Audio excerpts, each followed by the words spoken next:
Hello and welcome to, I think this is Devlog number 3, based on how I'm organizing this, but yeah, just wanted to talk about my little project kind of review thing that I have just had. Um, I've also realized that in my devlogs I've not really well explained the idea of my project, but I think that's fine because eventually I'll have my previs and then that will kind of show um, everything everything I've actually agreed upon and settled on, and what my project will hopefully end up looking like. But this is a good insight into some ideas that I've had and some ideas that I'm changing, um, and for what reason basically. So the things that I've decided to change, is there's going to be no home invasion. What that means is, so originally I had it planned so you're obviously at this computer desk. For context, this is a web-based, an OS-based kind of horror game. Just because I feel like they're kind of big at the moment.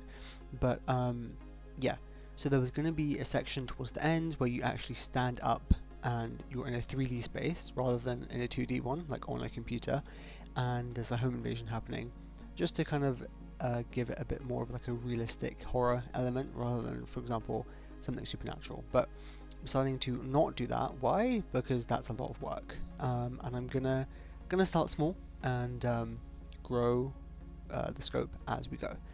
So that leads into keeping it fully OS. There's not going to be any kind of getting up from the computer. You're just going to start there. You're going to stay there. If I'm feeling really fancy, towards the end, maybe I will implement like a little cutscene where you kind of sit down at the computer right when the game starts. But that is, again, that will be polished. Um, I'm not doing a pre-interview questionnaire or an interview whatsoever. Pretty glad about this, because at this point in time I'm kind of behind. I just think that getting all of this figured out has taken a really long time. And planning this all out has taken a really long time because, like even in my Twine thing, coming up with those questions, it's just really time consuming because it's very hard to find the right tone and kind of make sure the questions are effective.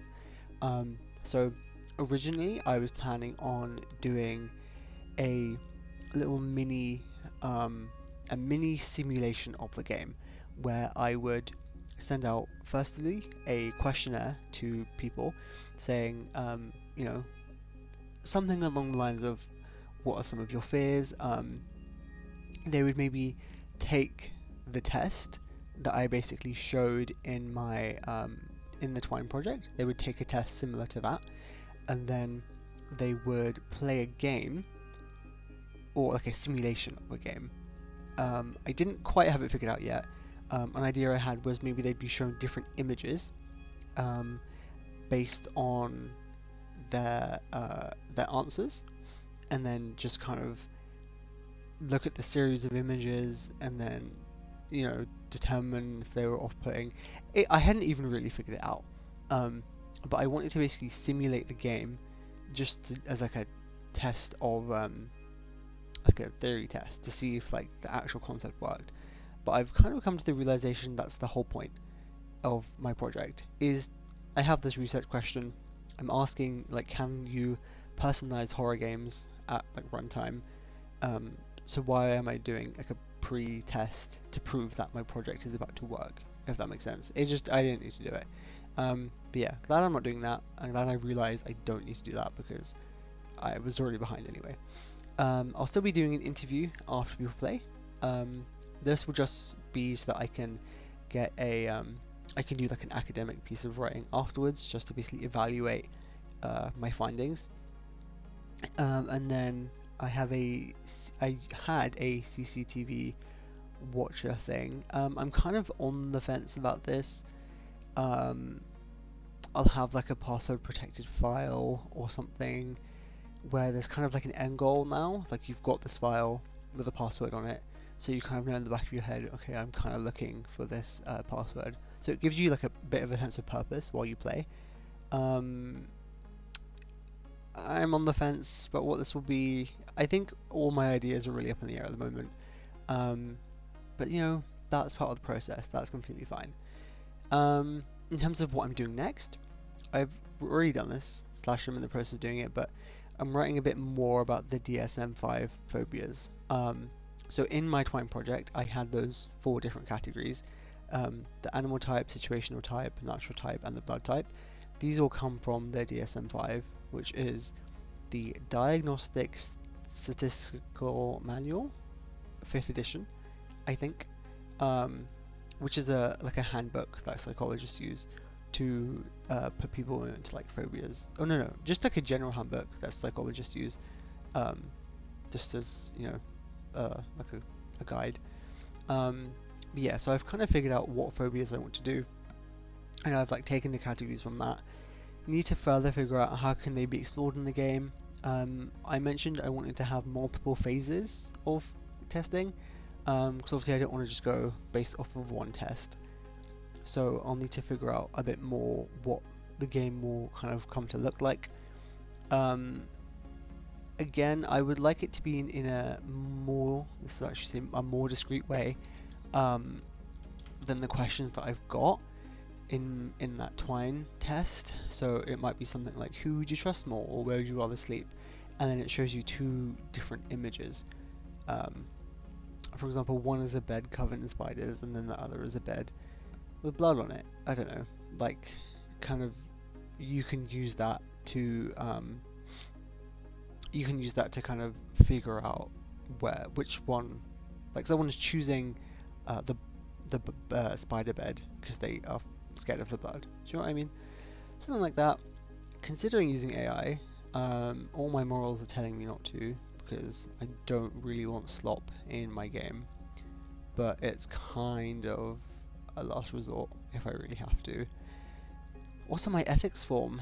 I haven't really started my ethics form just because I know that it's going to be a bit tricky to get it passed.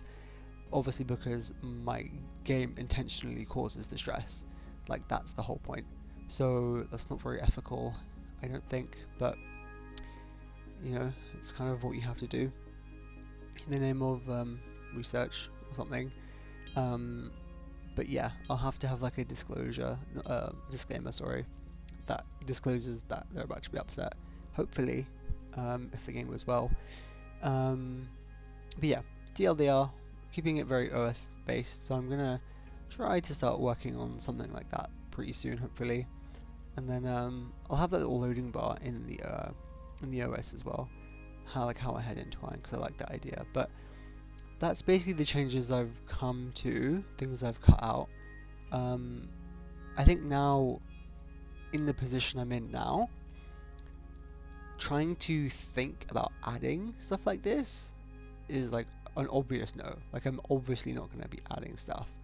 So taking it away, now that I'm on the other side of taking it away, it just feels right, which I feel like is something I've kind of come into the habit of doing, where I pretend like I've cut stuff out, and then I think about how the game would look, and I think, okay, if I've cut all of this out and I've gotten to the end of the project, would I have time to add that back in, or would it be something that I feel like the game would need?